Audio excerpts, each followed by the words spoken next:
আসসালামু আলাইকুম ওয়া রাহমাতুল্লাহি ওয়া বারাকাতুহু। আপনারা জানেন মাইজভান্ডারির তরিকার যে স্বনামধন্য গীতিকার, আপনারা জানেন হযরত শাহ সুফি সৈয়দ আমিনুল হক ধর্মপুরীর মাজারের দুইবার আমি প্রতিবেদন রাইড করিয়েছিলাম। ওনার রওজা শরীফ নিয়ে ওনার বিস্তারিত আলোচনা করার জন্য আমি কেবলমাত্র চেষ্টা করেছিলাম। আজকে 11ই চৈত্র, 25শে মার্চ মেবি না, আজকে 25 তারিখ, 25শে মার্চ ওনার ওফাত দিবস আসছি এবং ওনার একটু জীবনীতে ওনার ওরস শরীফের যে বিষয়গুলো আছে একটু তুলে ধরতে চাই আমি। আর ওনার একটা বই, হাসান বইটা কই, এই ওনার যে মাইজভান্ডারি তরিকার যে গীতিকার, ওনার যে একটা ওনার বইটি হচ্ছে সৈয়দ আমিনুল হক ধর্মপুরীর মাইজভান্ডারি গান সমগ্র।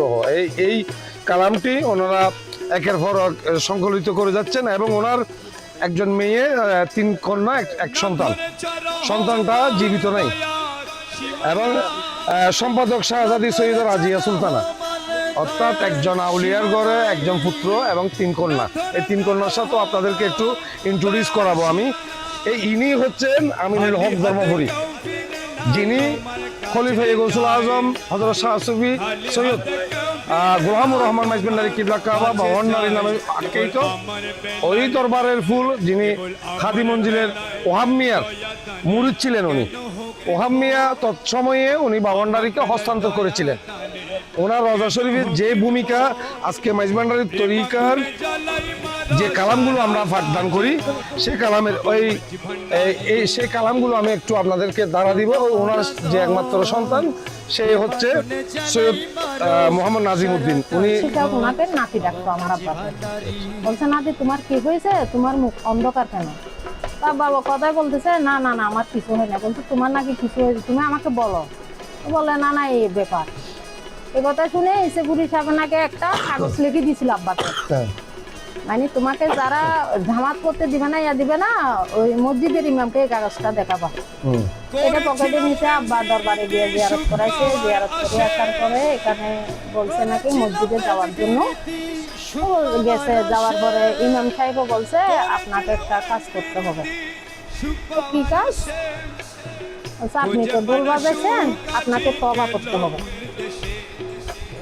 এখন এই কথা বলার পরে আব্বা বলছে, ঠিক আছে করবো। ইমাম সাহেব বলতেছে, আরেকটা কাজ করতে হবে। কি কাজ? এখন আপনি তো ঢোল বাজাইছেন, আপনার ওয়াইফের কানে গেছে, আপনার ওয়াইফ তওবা করতে হবে। আব্বা বলতে হাসি উঠি বলতেছে, ওনার দিকে তাকা, বলছে, ঠিক আছে আপনি তো সুন্দর কথা বলছেন, আমি ঢোল বাজাইছি 1 মাইল দূরে, ছেলে মেয়ে সবার কানে গেছে, তওবা করলে তো সবাইকে করতে হবে। এখন ইমাম সাহেব নাকি আমার আব্বার দিকে তাকায়। আচ্ছা, মানে উনি বলতেছে, আমি ওনাকে কি তওবা করাবো, উনি আমাকে যে ইয়ে করছে। এটা বলার পরে তারপর আর ওই কাগজও দেখা না, আব্বা উঠে চলে আসছে। চলে আসার পরে 3 দিন পর নাকি ইমাম সাহেবের চাকরিয়ে চলে গেছে। 3 দিন পর আব্বা বলতেছে, আর ইসাগুরি সাহেব আমাকে কাগজ যেটা দিছে ওইটাও দেখাতে হয়নি। এই একটা ঘটনা, এটা মানে সেহরাম শরীফের দিন দরবার থেকে আসার সময় একজন খুব বলতেছে, না লোকেটাকে বলতেছে, লোকেটা এখানকার আমাদের এলাকা সলমান বলে। হ্যাঁ আছে, মানে বাইরে। আপনার আব্বার মাজারটি নিয়ে আপনাদের যে আশেপাশে যারা আছেন তাদেরকে আপনি কি বলবেন? দাওয়াতের সাথে আর আপনার আব্বার মাজারে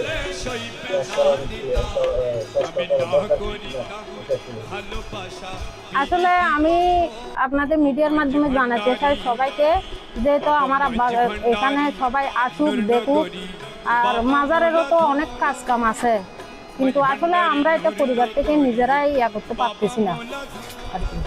তো সবাই আসুক, সবাই আসলে আমাদেরও ভালো লাগবে। সবাই দেখুক মাজারের কাজও, যদি সবাই যদি সহযোগিতা করে দেয়, আলহামদুলিল্লাহ।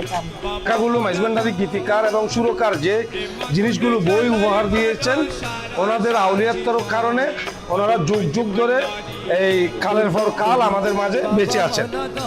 সে বেঁচে থাকাটা সার্থক হয়েছেন,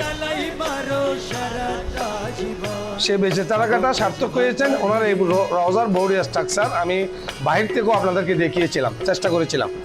এখন কথা হচ্ছে, একজন আউলিয়া নিজের ভোগ বিলাস, আমরা যে দৈনন্দিন জীবনে যা যা প্রয়োজন হয় এইসব কিন্তু ত্যাগ করার পর আরো কঠিন রিয়াজতের মাধ্যমে আজকে হযরত শাহ সুফি সৈয়দ আমিনুল হক ধর্মপুরী হয়েছেন। এভাবে বিভিন্ন আউলিয়াগণ আমাদের কাছে এসেছেন। আমরা আজকে ওনাদের কন্ট্রিবিউশন, ওনাদের অবদানগুলো তুলে ধরে রেখে আমরা চাই একত্রিতভাবে সৌন্দর্য বর্ধনে ওনাদেরকে স্মরণ রেখেছি।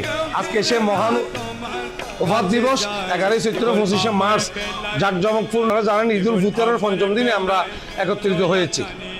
সেই জায়গায় ওনার যে একটা প্রতিবেদন বিষয় নিয়ে আসছি, এটা আমাদের জন্য কমজোশি হবে যদি আমি না করি। এখন বর্তমান সোশ্যাল নেটওয়ার্কে গেলে পরে দেখবেন এই ধর্মের যে আর্থিক বিষয়গুলো আছে সেগুলো নিয়ে আমরা কাজ করি না। সেহেতু আমি সোশ্যাল নেটওয়ার্কের মাধ্যমে, ইউটিউবের মাধ্যমে এই ওনাদেরকে পরিচিত করে দিতে চাই যে উম্মার জন্য তারা কি কষ্ট করেছেন, নিজেকে সাধকের জায়গায়, সর্বোচ্চ সাধকের জায়গায় মহা রিয়াজতের মাধ্যমে ওনাদেরকে ধাবিত করেছেন। আউলিয়া হওয়া মানে চারটিখানি কথা নয়, আপনারা কঠিন একটা বিষয় আছে। এই আউলিয়ার তৌমত যারা দেন, যারা আউলিয়া বিদ্বেষী হয়েছেন তাদের জীবনও আমরা দেখতেছি। আর যারা আহলে বাইতের প্রতি অনুসরণ হয়েছে, ওনাদের মাধ্যমে রসুল পাক সাল্লাল্লাহু আলাইহি ওয়াসাল্লামকে খুঁজে নেন, আল্লাহ রসুলের সান্নিধ্যে যেতে চান, আমরা সেখান থেকে এই বিষয়গুলো আপনাদেরকে একটু জানাতে চাই। এই যে তাদের যে অবদান, তাদের যে কন্ট্রিবিউশন, লাইট আসবে বোধ হয়, লাইটের আলোর জন্য কালো হয়ে যাবে, এদিকে তাকো। সেই ওনার রওজা শরীফ আমরা আপনাদেরকে দেখাতে চাই। অনেক তরিকতর মা বোনরা আছেন, মাইজবান্ডারি অঙ্গনের অনেক গবেষক, যারা গবেষকের মধ্যে পড়েছেন, লিখেছেন, সঙ্গে সঙ্গে মুর্শিদের চরণে বসে গানের মাধ্যমে আল্লাহ রসুলের সান্নিধ্য বিবিয়েছিলেন। তাদের মধ্যে উনি একজন। এই ওনাদেরকে কালের পর কাল, ফজন্মর পর ফজন্মর কাছে আমরা তুলে ধরতে চাই। এটাই তোলাটা চিরসত্য হবে। আল্লাহ রসুলের যে রহমত, সেটাই আমরা তুলে ধরতে চাই। আজকের মতো আমি ধর্মপুরের নতুন এপিসোড, এটা আমার 3য় পর্ব, এবং ওনার যে মুখবিলাস আয়োজন, মোহ ত্যাগ করে যে ঘরে অবস্থান করতেন, যার বিটা, সেগুলো আমি আপনাদেরকে এই নেক্সট এপিসোডে দেখার জন্য অনুরোধ জানাচ্ছি। আরেকটা কথা বলে রাখি, এটা একটা মাইজবান্ডারি অঙ্গন, এই এলাকা শ্যামলাটকোলা মাইজবান্ডারি গাউসি হক কমিটি আছেন, এবং এখানকার মানুষ যারা আছেন দার্শনিক টাইপের মানুষ, দর্শন নিয়ে কথা বলতে চায়। আজকে সে আমিনুল হক ধর্মপুরীর এই তরিকত অঙ্গনের হাই উচ্চ লেভেলের মানুষ আছে, যাদের অর্থ প্রাচুর্য অনেকে আছে। তাদের প্রতি আমার দৃষ্টি আকর্ষণ করব। বিশেষ করে এই রওজা শরীফের একটা কাজ যদি আমরা ধরে রাখতে পারি, আমরা কাঁধে কাঁধ মিলিয়ে একত্রিত ওনার রওজার যদি কাজ করতে পারি, যে জায়গায় আমি দাঁড়িয়ে আছি ঠিক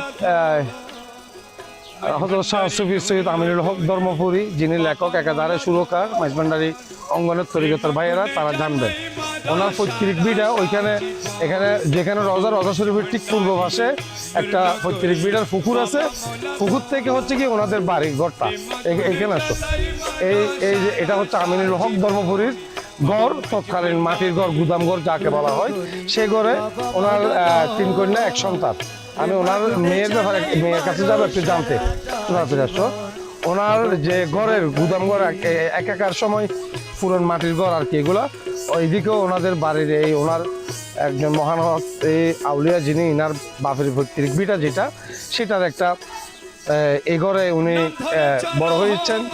এবং ওনার ঘরের যে সংসার, ওনার ওয়াইফও আছেন, আমার জানা মতো উনি কথা বলতে পারবেন না, কারণ ওনার 96-এ ওনার ওফাত দিবস, আজকে 30 বছরের কাছাকাছি, 30তম উরুস। এবং ওনার পৈতৃক বিটার একটা প্রতিবেদন আপনাদেরকে দেখাতে চাই, এই বংশে আলোকিত করে কে বা কারা কারা ওনার সাথে আছেন।